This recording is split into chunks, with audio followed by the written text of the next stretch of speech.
Guys, meron nga pala akong napuntahan na napakagandang atraksyon at pasyalan. Dito yan sa bayan ng Tanay sa probinsya ng Rizal. Guys, alam nyo ba na mayroon itong mga iba't ibang uri ng bulaklak? Mas pinili nga namin pumunta rito ng morning para dito na rin kami mag-breakfast dahil mayroon itong mga nagagandahang view. Meron din sila dito event place na perfect ito pagdausan ng kahit anumang okasyon.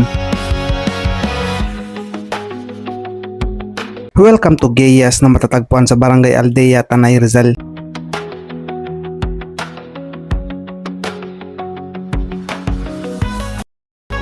Guys, kung ang hilig mo talaga ay mga bulaklak ay masasabi ko talaga na ito na yung perfect place para sa iyo.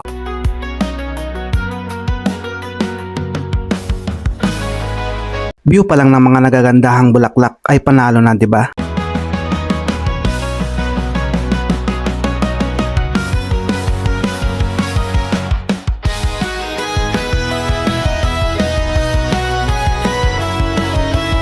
Guys, ito na yung sinasabi ko pag pumunta ka dito ng umaga. Maliban sa may enjoy mo ang pag-ikot-ikot habang hindi mainit, ay may enjoy mo rin dito ang ganda ng sunrise view.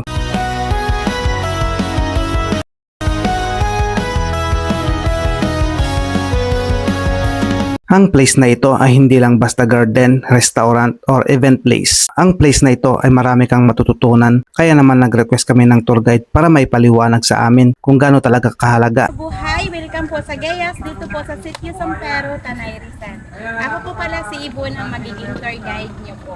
Iano ko po sa inyo kung sino po si Gayas. Gayas po is Great Goddess, Mother Earth, o Diyosa ng kalikasan.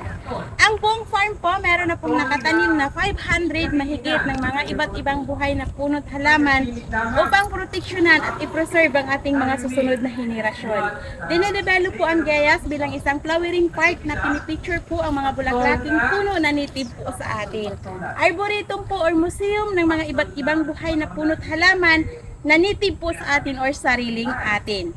Dito po sa Gayas, meron po tayong nakatanim na 4 na klase. Meron po tayong native, endemic, introduced, at exotic.